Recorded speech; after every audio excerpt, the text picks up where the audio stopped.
Poppy SSC English second paper এই বইটি থেকে ট্যাগ কোশ্চেনের প্র্যাকটিস পড়া হচ্ছে। তো 40 নাম্বার থেকে 5টি প্রশ্নের সমাধান করা হচ্ছে। এ নাম্বারে বলছে দো the girl is intelligent she is often deceived, মানে যদিও মেয়েটি অত্যন্ত বুদ্ধিমান তবুও সে প্রায়ই প্রতারিত হয়।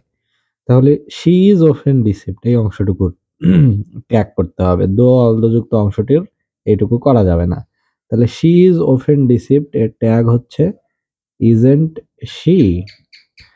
বি নাম্বারে বলছে where there is smoke there is fire.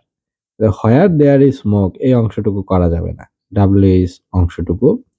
There is fire এই অংশটুকুর করা যাবে। তাহলে এই অংশটুকুর ট্যাগ হবে ইজেন্ট দেয়ার।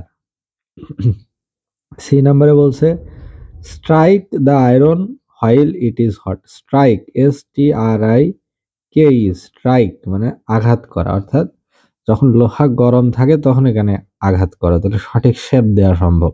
ঠান্ডা হয়ে গেলে আর পিটালে এটাকে যেমন ইচ্ছা তেমন রূপ দেয়া যাবে না, অর্থাৎ ছোট বয়সেই কাউকে ভালোভাবে গড়তে হবে, পরে আর এটা চেষ্টা করে লাভ হবে না। তাহলে স্ট্রাইক দ্য আয়রন এই অংশটুকুর করতে হবে।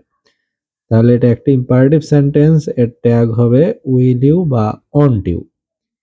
ডি নাম্বারে বলছে undoubtedly hour culture has some drawbacks. নিঃসন্দেহে আমাদের সংস্কৃতির কিছু ড্রব্যাক বা সীমাবদ্ধতা রয়েছে।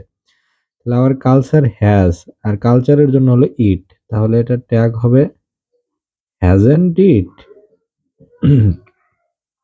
ই নাম্বারে বলছে let's discuss the story of Ruplal that Mrs Amin told us. তাহলে লেটস আছে, লেটস মানে সব সময় লেটস বা লেটাস থাকলে হবে হচ্ছে শ্যালুই।